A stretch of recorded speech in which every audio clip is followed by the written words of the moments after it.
Welcome to the podcast. We Do Recover with Jared Miller, your host. And I'm Dr. Terry Sellers, your co-host. This is a podcast about recovery from addiction. We want to talk about what successful recovery can look like. Brought to you by High Desert Counseling, Rise Up Supplements, and the St. George Hilton Garden Inn. Welcome, everybody, to We Do Recover with Jared Miller. This is episode, I forgot the number of the episode, 121? 120, buddy. 120. Episode 120, We Do Recover with Jared Miller. Sorry, I lose track sometimes because I'm down here every other week. And it's a beautiful day in St. George. And Sunny we have, St. George. Yep, we got the sunny St. George. It's lovely, right? Mm-hmm. I'm thinking about playing golf after this is over. But we have a special guest in the studio, Judy Berrocal. Although when she pronounced it correctly, it sounds cooler. Pronounce your own name for us so that it sounds cool. Judy Berrocal. Oh, you got to roll the R. Yep. You got to have some stuff. I don't. Hey, isn't the J silent? Judy. Hootie. I don't know what it is. Okay, we've got off track already. And then we have Jared Miller and we have Sean. We're all in Danovan, studio whatever today. his name is. Danovan, I forgot. Okay, well, let's start with. We usually start with new and goods, but let's start. Well, we don't always start with new and goods, but let's start with what we start with. How about you talk to us about some of our sponsors?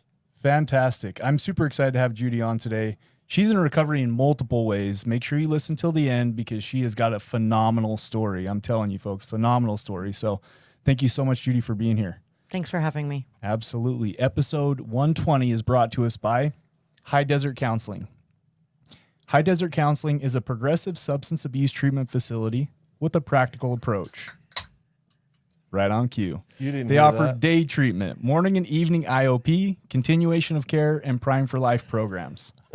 Check out their website at highdesert.help or call them at 435-673-2899. Their facilities are located in St. George and Cedar City, Utah. Episode 120, part 1 is... Wait, before you go to Rise Up Sups, I want to say we appreciate so much High Desert Counseling. I appreciate them enough that I apologize for opening a Dr. Pepper can in the middle of their plug. And Mike Keenan, hello, and I love you, and I'm sorry. You know, that's what I love about this. It's just real, right? Like, there's no editing. Sean pushes play and we roll. You know what I mean? It doesn't get more authentic than that. He actually does have to edit occasionally.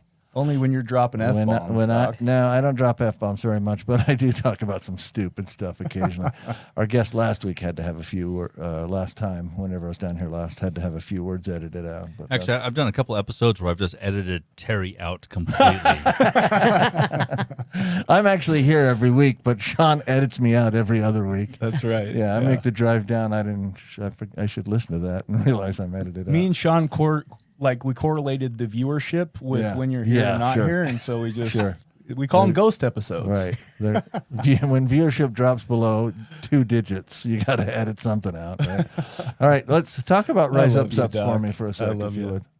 All right, episode 120 is also brought to us by Rise Up Supplements. Rise Up Supplements is a nootropic line aimed at optimizing brain function and supporting mental health. They have 2 powerful blends. Mindful Mood helps decrease anxiety and enhance mood, while Mind Shift helps increase focus and optimize brain function. Place your order today at riseupsups.com. That's RISEUPS.com. At checkout, punch in promo code podcast20 in all caps, podcast20, to save yourself 20% off. Thank you, Rise Up Supplements, for sponsoring this podcast. We love them. Can we have Judy start off with new and goods? She's got a great new and good. Does she? She does. Does she know what we're doing and all that? Yeah. All right. Then let's, why don't you Judy, take this segment over? Yes. new and goods. What positive thing do you got going on in your life today? What are you looking forward to?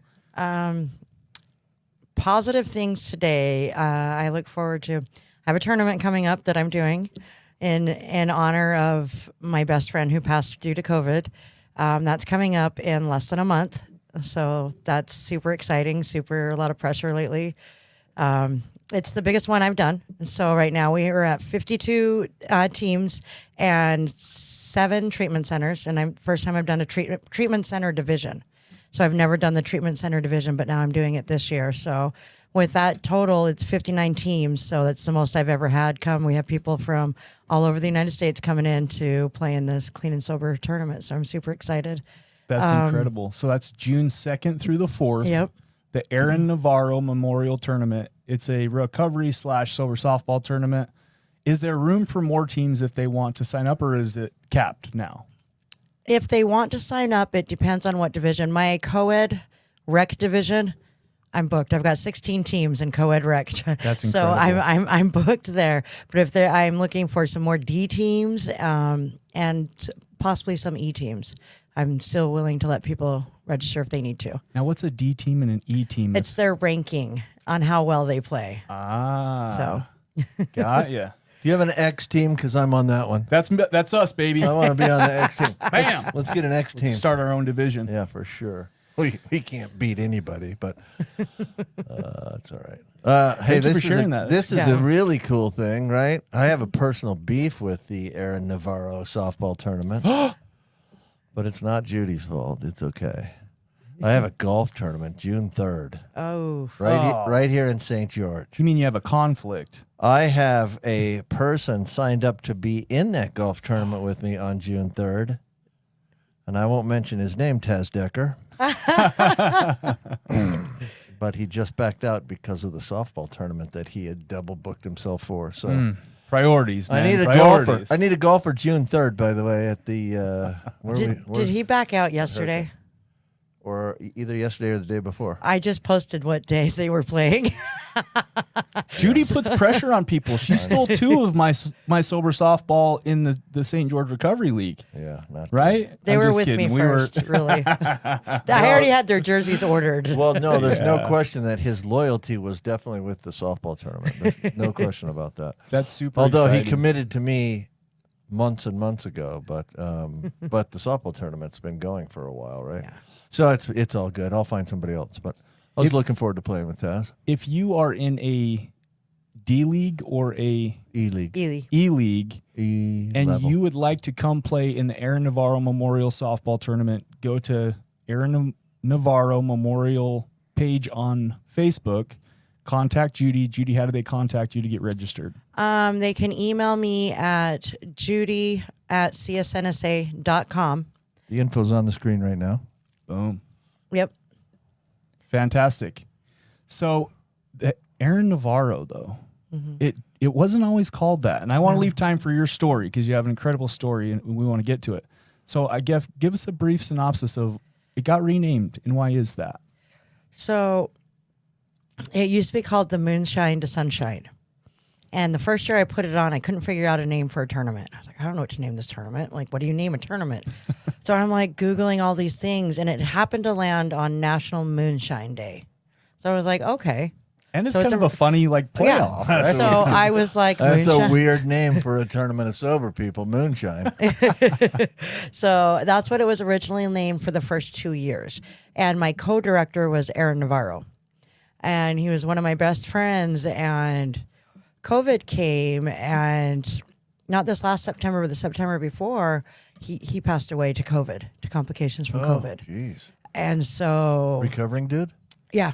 I was just going to say, for people that don't live in southern Utah, I mean, Aaron Navarro was an incredible individual who participated in these type of events, connect the dots. Yeah. Yeah, he was a fantastic guy. Oh, that's Yeah. rough. Yeah. He was huge, and almost everyone knew him. Yeah. And they knew him on and off the field, and he was a Nazi in NA and a Nazi on and off the field. And then he'd turn around and be like, man, I'm that same person. So he'd turn around and kick himself after and be like, oh, man.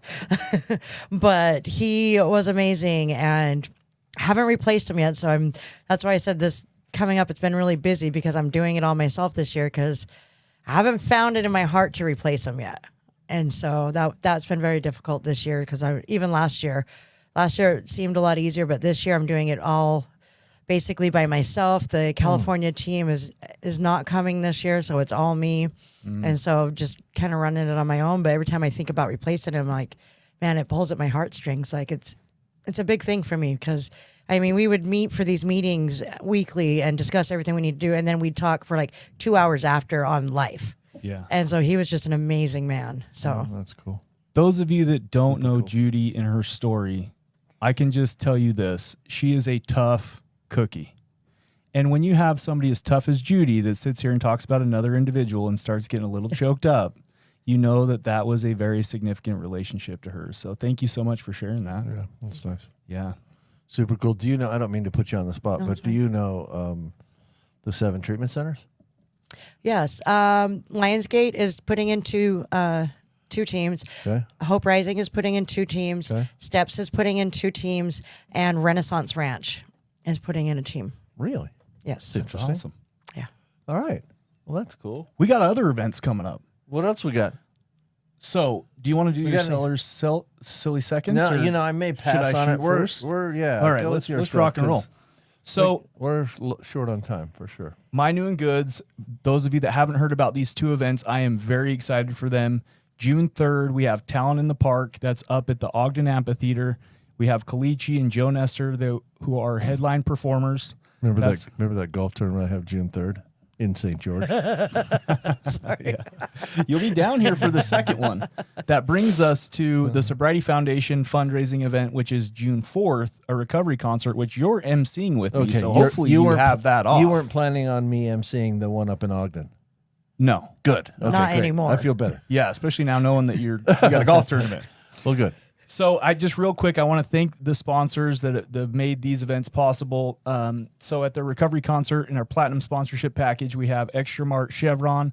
Thank you guys so much. That's an incredible donation. Susan Peterson's organization and family business. Yep. And then in the gold, we have Cloud9 Vapor.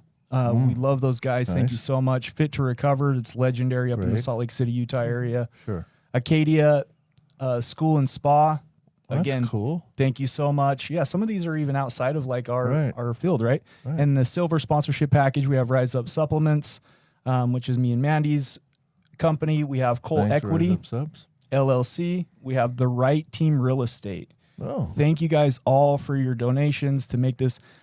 I don't think there's ever been anything like this as far as having performers that are in recovery come to St. George, Utah. So I'm pretty excited about it. pretty cool. Yeah. Be sure to come out and support those Yeah. events that are We're coming gonna have up. some fun with that for sure. Thanks. I appreciate you.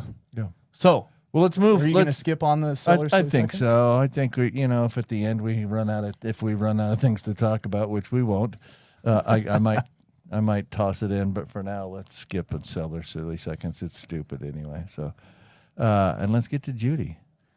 Absolutely. Judy, this is a podcast about recovery from addiction. Where does your story start?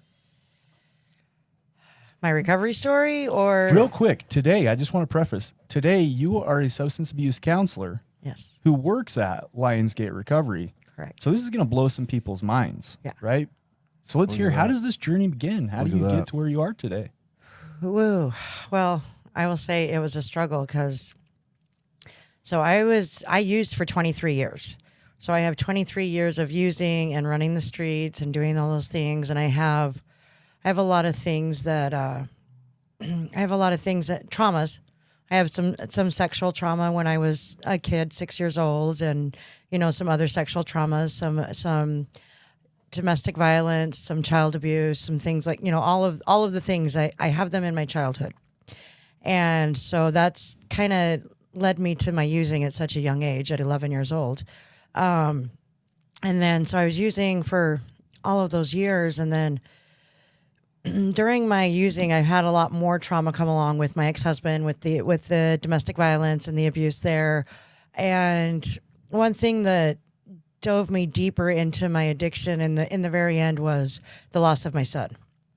So 5 years before I got clean, we were going fishing up at Mirror Lake, and it was me and my husband at the time and my daughter and my son, and we had just gotten there, and I was going to go pay for our spot. You find your spot, then you go pay for it. And my husband went to the restroom, and I got in the car and filled out the paperwork and then backed up, and then my 8-year-old daughter started yelling.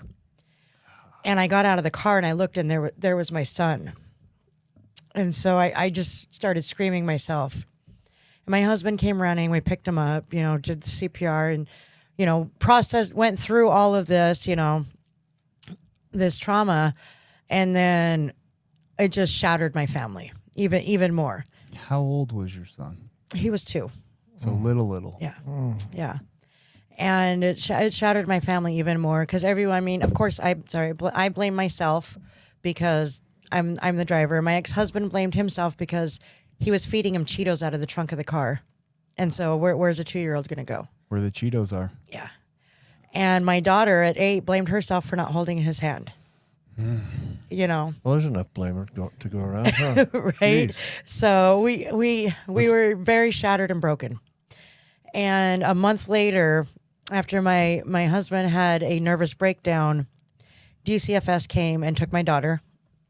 And the weird thing is, on paper, I hadn't done anything wrong.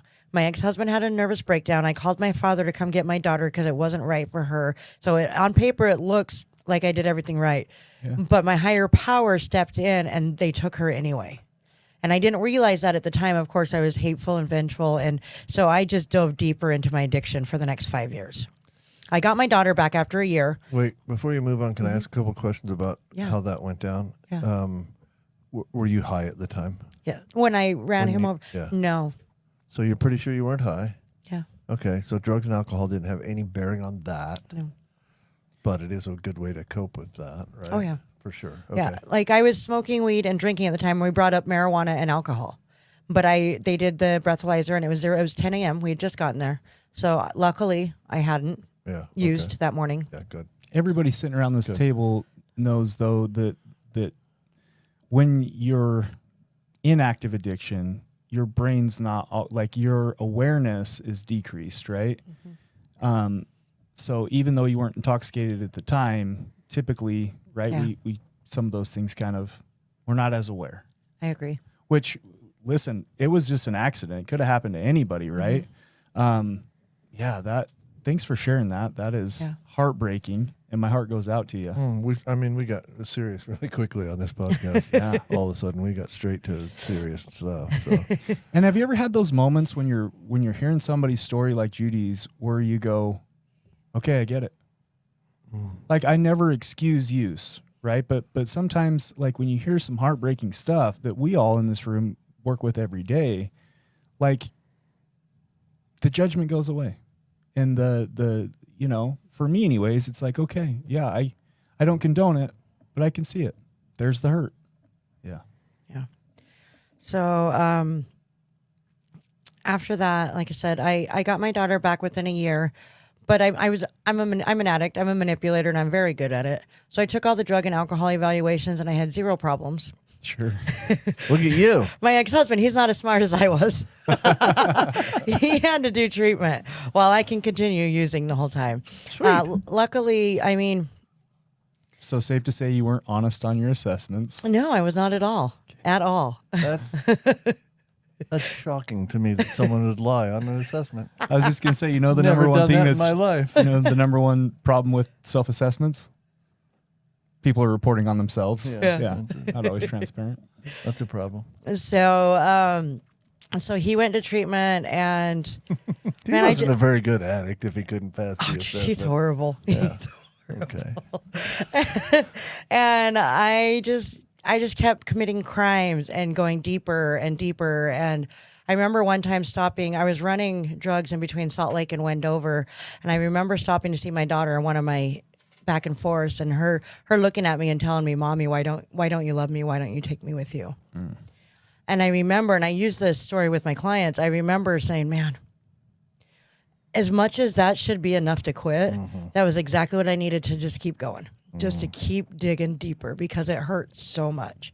And so trying to get rid of that pain, man, I just kept going and going and going. And you were running drugs as a way to make money, is what you're saying? Yeah, just running the streets, running drugs, really just getting high and just not being home. Yeah. I get it. And at this point, DCFS had stepped in, and so you couldn't take her even if you wanted to. Correct. Yeah, that's heart-wrenching. Yeah. Oh, yeah. It's a good point. Yeah. I didn't even think of that. Yeah. Because I would have. Because I would have thought I could be able to, would have been able to do it. Yeah. All that stuff. Yeah. Sure. And look, for those of us that are naive, not as naive as Jared. I mean, I'm more naive than Jared.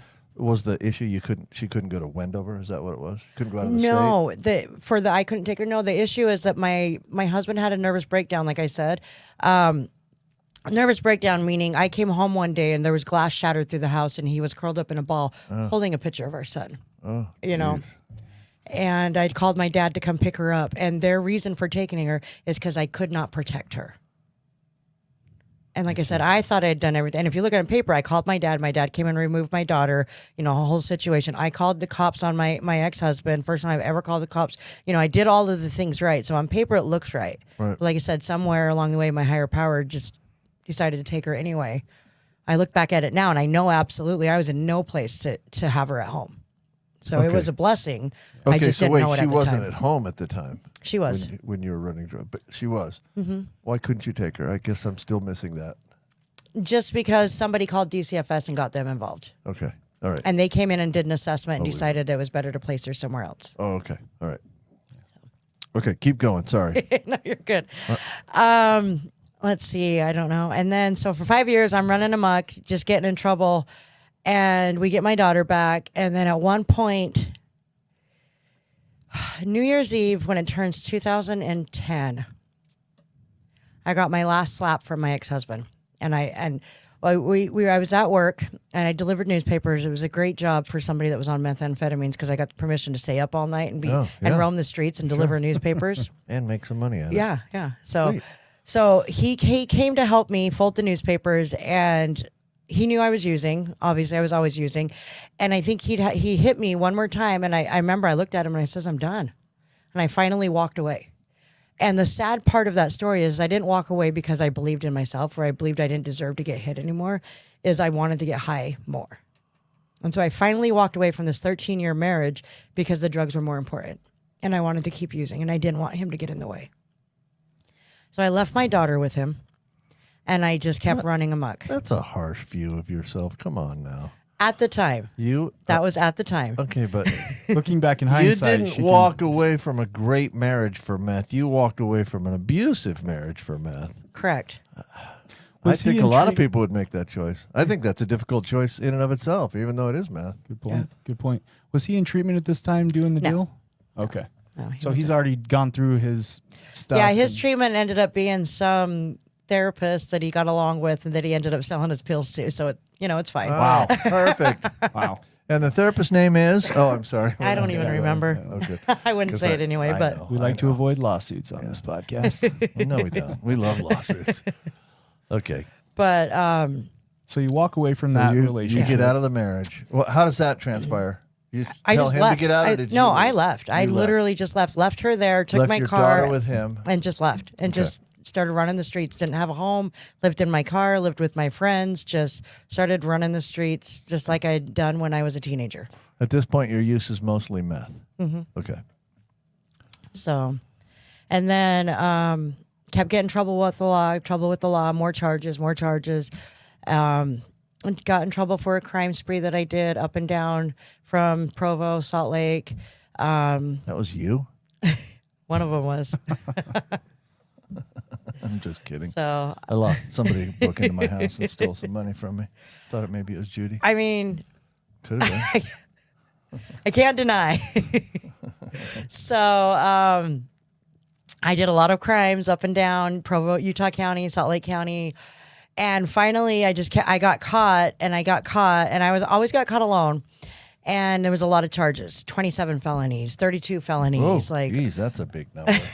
Double-digit felonies is yes, big. yes. Nice. So, and I'd get them knocked down to, like my 27, I got them knocked down to 16 felonies, which is still 16 felonies, right? 16 felonies. 16 felonies is after it was reduced. Yeah. That's nice. So Salt Lake County and Utah County is different. Salt Lake County will drop 3, you plead to 1. Utah County will drop 1, you plead to 3. So it depends on what county you're in. That's Those what I jerks noticed. in Utah County. That's what I noticed. One day, I actually had 6 reduced to 1 in Utah County. He's a doctor, though. Like, right? They get all Like- the breaks. But can we be honest? prescription pack. Can we be honest? Can I write my way out I of this? played golf with the judge. man. I used to play golf with the judge that was on my case. Well, there you go. There you go. That helped. We got about 40 seconds Oh, left sorry. here. Okay. I'm loving it because we're building to the turning point, right? Yep. Like, I'm excited to get to kind of what that looks like, get into your story of recovery.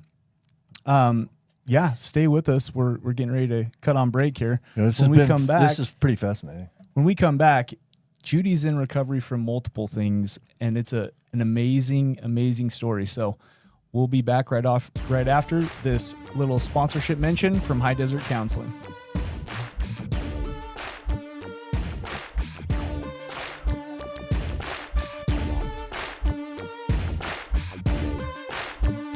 You are listening to We Do Recover with Jared Miller and co-hosted by Dr. Terry Sellers. We'll be right back after this short break with more of We Do Recover with Jared Miller. Brought to you by High Desert Counseling, Rise Up Supplements, and the Hilton Garden Inn. High Desert Counseling is an adult outpatient substance abuse treatment facility. We offer multiple services including day treatment, morning and evening intensive outpatient services, continuing care, and Prime for Life. What makes us different is our emphasis on gathering all of the information before enrollment.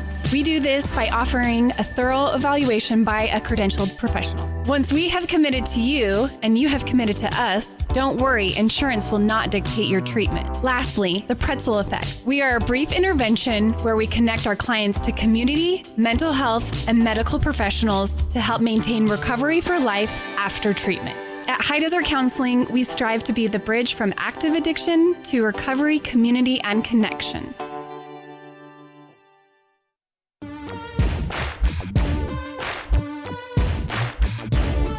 We welcome you back to We Do Recover with Jared Miller, co-hosted by Dr. Terry Sellers. Brought to you by High Desert Counseling, Rise Up Supplements, and the St. George Hilton Garden Inn. And now with part 2 of our podcast, Jared Miller and Dr. Terry Sellers.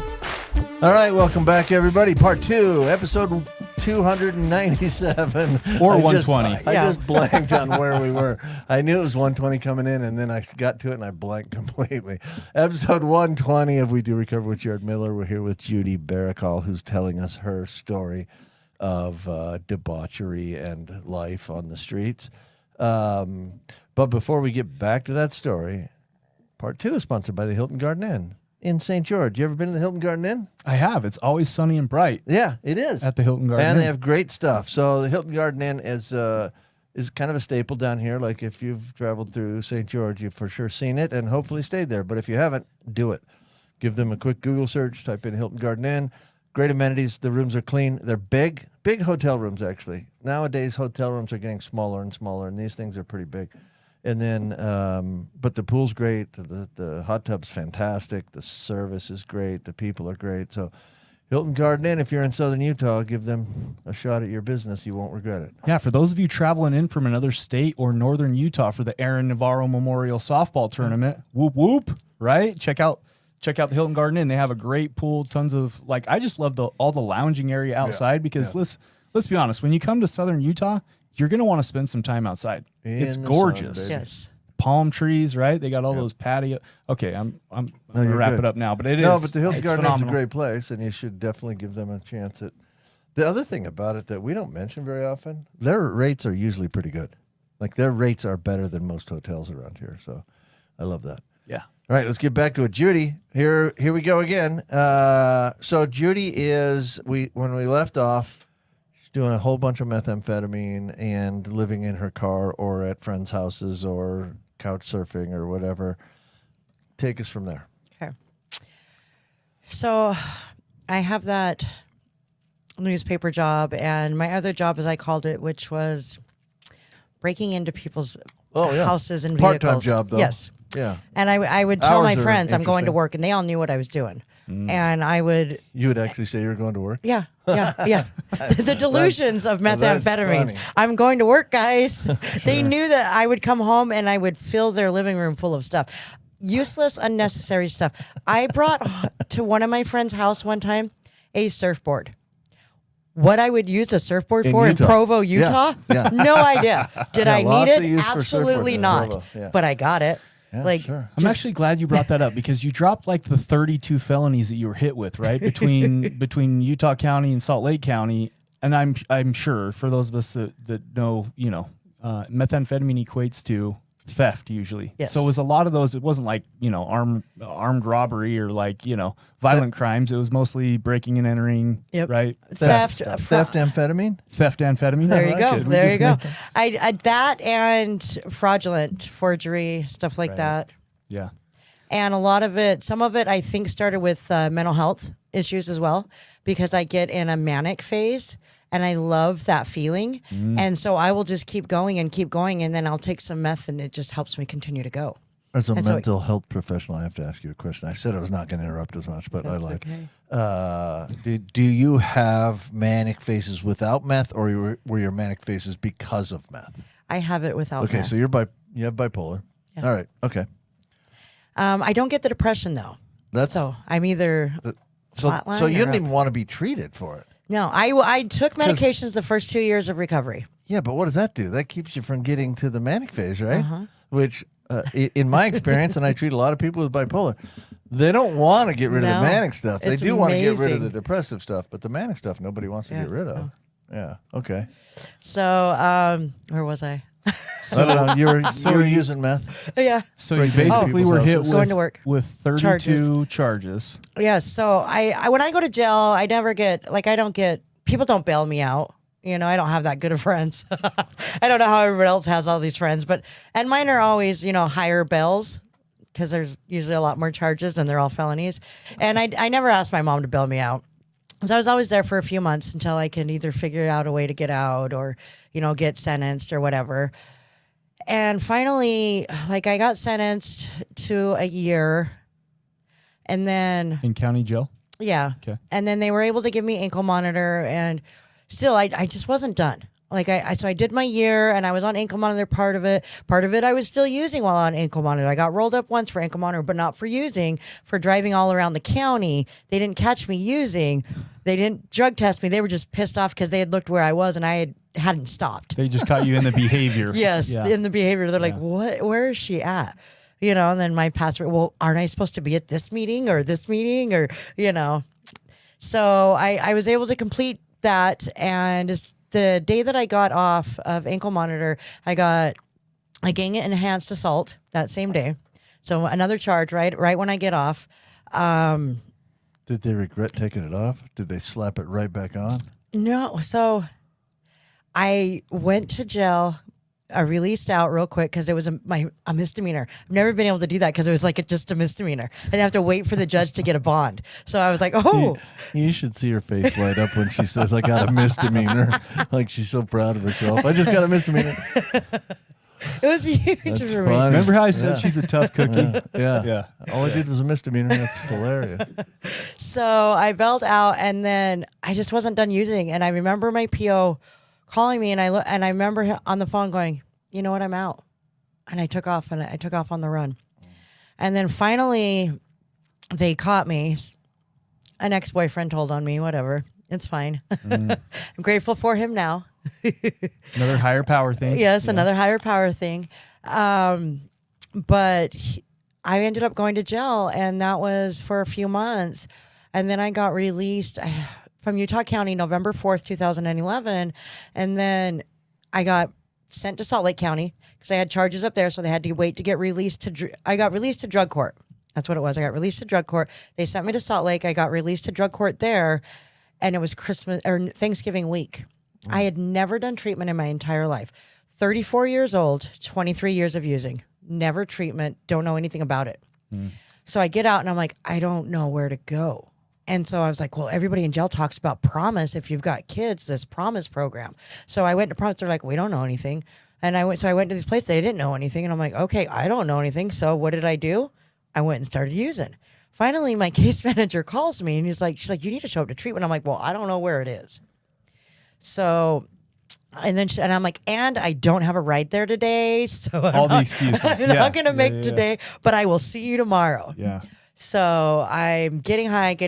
I show up the next day, and I do. Tomorrow did come. Yeah, tomorrow did Sometimes come. tomorrow I doesn't can come. be a responsible addict. She laughs at The herself. look she just gave. But so I did show up, and I did my UA, and miraculously I passed. I'm very good at those. And Wait a sec. She just said I'm very good at UAs.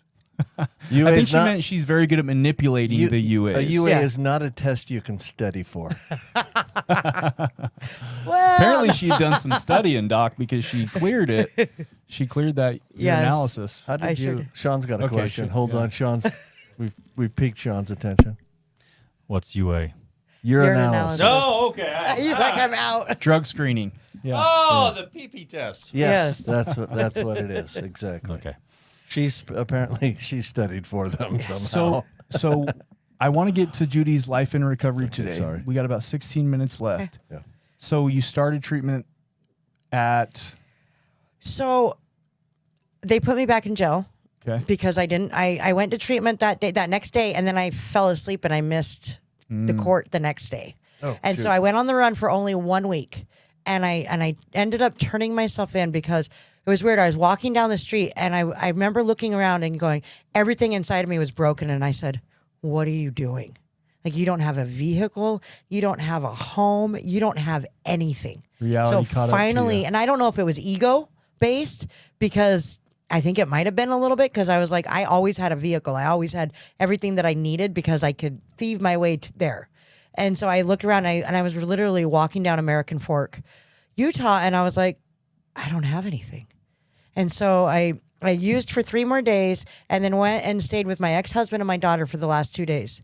And then on December 9th, 2011, I turned myself into drug court, knowing that they ain't letting me out in the Christmas. They ain't letting me out for the Right. holidays. Come on now. We all know that. And so I ended up staying in there. And then I think it was like April 7th, something like that, I got released to Foothill. Let me back up just 30 days.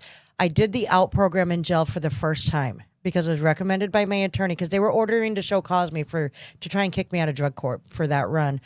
And I remember I never would do the out program before, because I would always tell everybody, like, you guys always do this program and I see you coming back. What are you doing? Right. What's the point? And so I did it because my attorney wanted to, and I had an emotional break in a movie that they played. And I think the movie was called Bella, but it was about this guy that hits this kid. And immediately my head went down. Oh, jeez. And then I went into my dorm after. Everybody left the dorm, and I just sobbed, like full body sobbed, just sobbing into my pillow. And then that night I got to tell the people in my dorm why. And these are people that I'd been running and gunning with out on the streets, and nobody knew why. And their faces when I told them, like, they were baffled. Like, they couldn't believe that about my son or the things that I'd been through in my life. And they were like, holy cow, we never known it. And I wasn't going to let anybody know my vulnerabilities. And that's who I was, because I wasn't the girl that would go to jail and cry. You know, I was the girl Right. that would go to jail and intimidate others. Right. You know? And so that was my first breakthrough. Then I manipulated my way into only 28 days of residential. So I did do that. I was told you I'm great. And then I got into outpatient. So Foothill outpatient at the county building. And that's where I met Blue Robinson. So those of you that are not maybe from Utah County, Foothill is It's the Utah County Substance Abuse Program. okay. And that's where I met Blue Robinson and my day treatment group, I guess. And I shared my story, and I shared the part just on my son. I didn't share about any of my past traumas, on how abusive my dad was growing up, and all of the other things, my sexual traumas. I just shared that. And it was exactly what I needed to in that moment, that it baffled him. And I didn't know this at the time, but I know this now because he's let me know. His immediate reply was, "You're going to run the Cooper run." And I remember I'm like, no. So I'm like, you do not want to see this running down the road. let me pause you just for a sec. Okay. Blue Robinson, known as AKA Coach Blue, started a nonprofit organization known as Addict to Athlete. It's a non-12-step fellowship organization, basically. It's fantastic. Okay, just wanted to give kind of the backstory on that. So he says that, and I says, I'll play sports for you all day long, but you do not want to see me running down the road. Like, do I look like a runner? You know? And this was May 7th, 28 days after After you manipulated your way out of res. Okay. And so, and I was like, no. And I'm hanging out with all my old friends, doing all my old things. And these people in this group are holding me accountable, and I couldn't figure out why. I'm like, you guys are supposed to be my friends. Like, what's going on? Like, because like I said, I'd never done treatment, so I don't know what this holding accountable is. I just think they're all traitors and that they're all out to get me. And it's just, backstabbing me. Well, come to find out, they were there to support me. And one of my best friends, it was actually a girl that, Her name is Summer Bissiger. And I drank with her when we were young for the first time. We lied to our parents, went to Yuba Lake and drank with a bunch of boys. She was in there with me, and her son Noah did armbands with my son's name on it. So they did that. And at that point, Addict to Athlete was very small. Everyone in Addict to Athlete, there was about 20 of us, showed up to this race. My mom, my dad, my siblings, my cousins all showed up to this race. And we finished this race arm in arm and with tears in our eyes. And I remember looking around and saying, these people showed up for me. Yeah. And I was baffled. I was like, I have nothing to offer anyone here. Why would they show up for me? And I couldn't figure it out. That is what I call my first spiritual awakening, because I didn't have anything to offer anyone. And I could not figure out why they would come and just be there for me at all. I got Blue has a video of that day as well. That's cool. I'm over here like choked up, like just that's beautiful, you know? And so that day forward, I started doing service, and I started doing 5Ks and doing 5Ks with people that had never done them or never even think of doing it, and just walking it with them. Because, man, that accomplishment and doing them for something that I love. I did them for domestic violence. I did them for child abuse. I did them for, so many things in my life. And I did them with purpose, and they became purposeful to me. And I ran aid stations, and I became a team captain with Addict to Athlete, and I started giving it my all. And I started doing 5Ks, and I did one with my mom and my brother and my sisters. Me and my sisters have done a half marathon together, and my nieces and my nephews, and we just started getting involved. And working through this program, I got to start sharing my story and who I was and becoming vulnerable with people. And the best part with Addict to Athlete is we had a meeting every Tuesday, and then every Saturday we usually had a 5K or a service. And on Friday nights we went to the rec center and we did volleyball or something. And every Sunday we were up the canyon playing volleyball. You know what I mean? And of the people I was surrounding myself were people that were exactly like me, that I didn't have to hide who I was. And again, they liked me for me, and that was still a weird concept for me. And so I just kept showing up, and I kept showing up. And I mean, I did all the wrong things. I still got in a relationship and treatment, and I did all the dumb things. I almost went to prison for that relationship when they found it all out and all that stuff.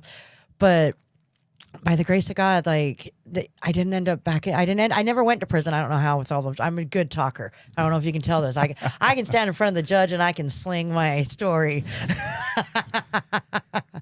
The thing. Oh my God. The thing that I think hits an emotional button for me, Judy, is that like camaraderie of being unified together. Mm-hmm. There was a major hurt in your life that you were trying to work through.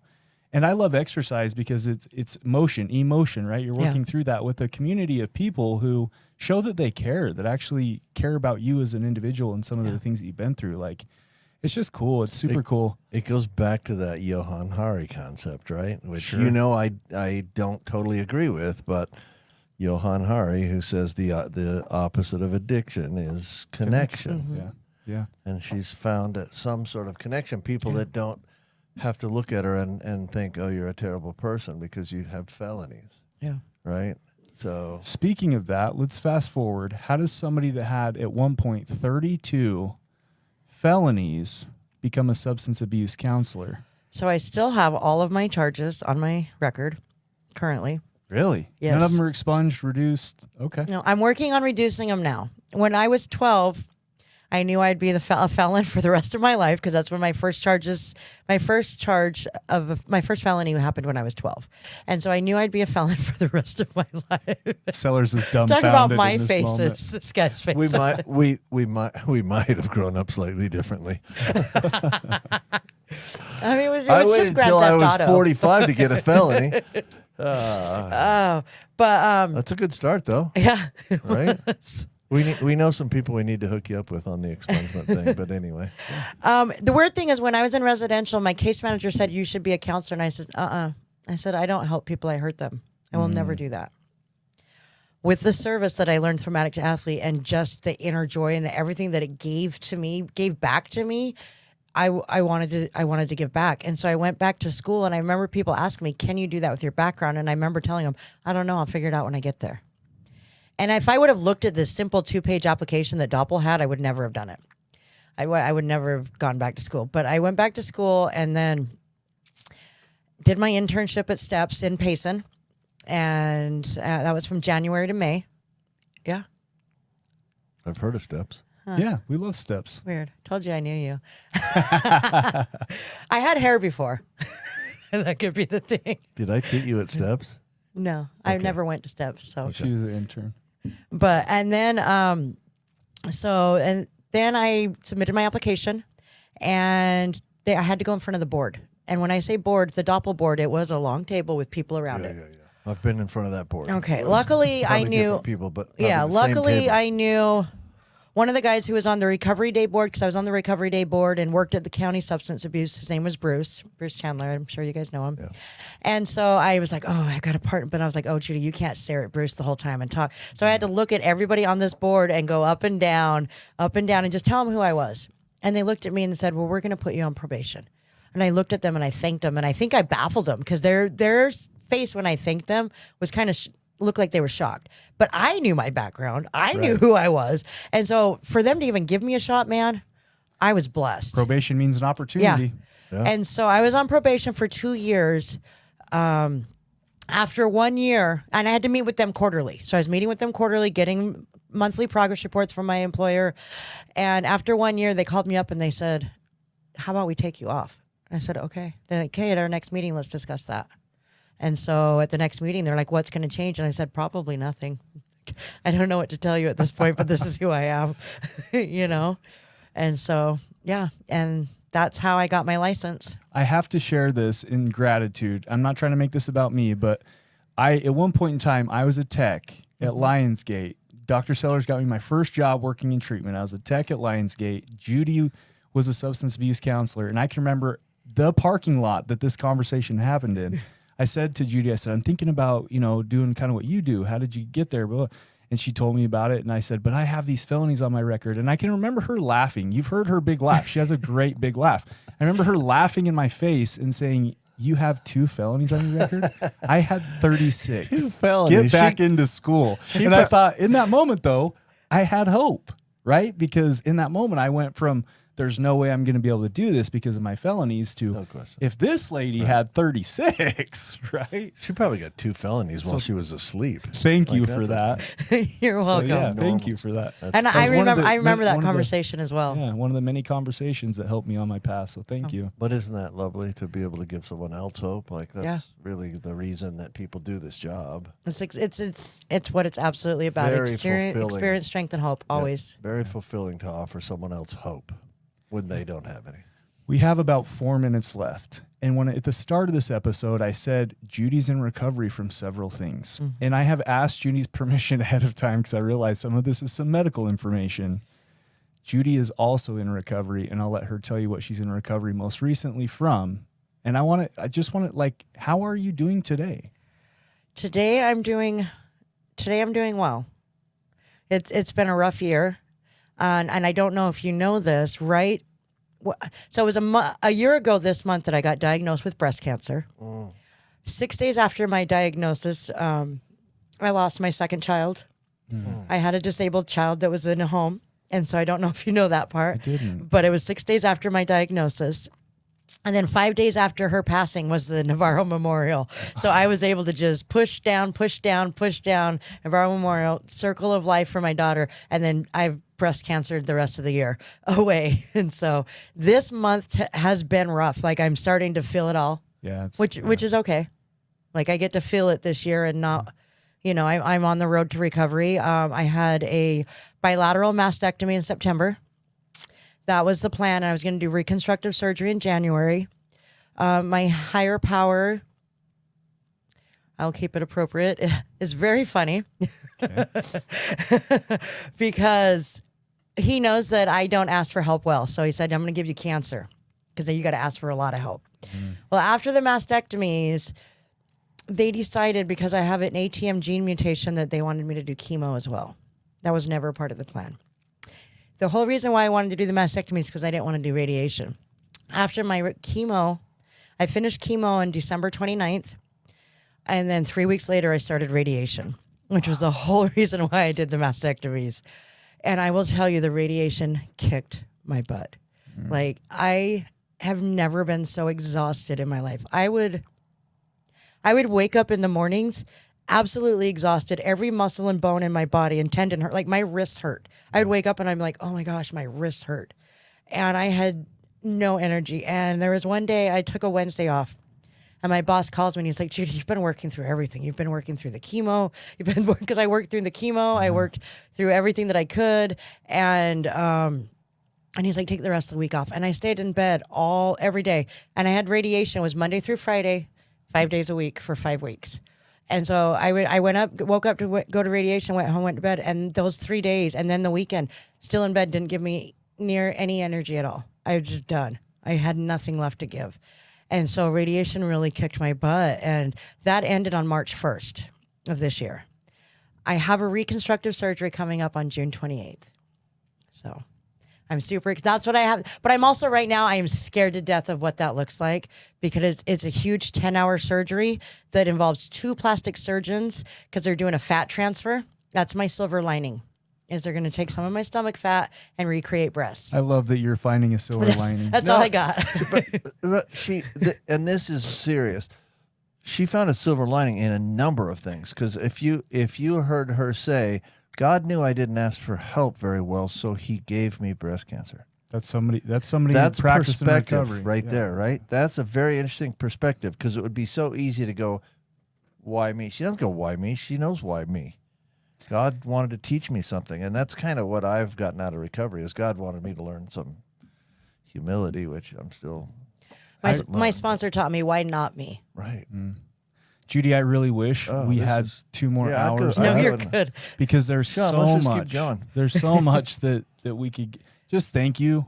Like I realize I can be socially awkward. I have OCD, and when my brain gets on a kick, it gets on a kick. But to sit down and have you share your story, I'm just so grateful. Seriously, thank you from the bottom of my heart. Judy, thanks for coming on. Thank you guys for having Really me. great. What a great episode. Okay, well, join us next week for episode 121. We do recover with Jared Thank Miller. you for joining us today on We Do Recover with Jared Miller. Help us spread our message of hope. Like, comment, and share. If you have any topics or ideas for future shows, please share that on our Facebook page. That Facebook page is We Do Recover with Jared Miller. If you or a loved one needs help, please reach out to us. Again, thank you for listening.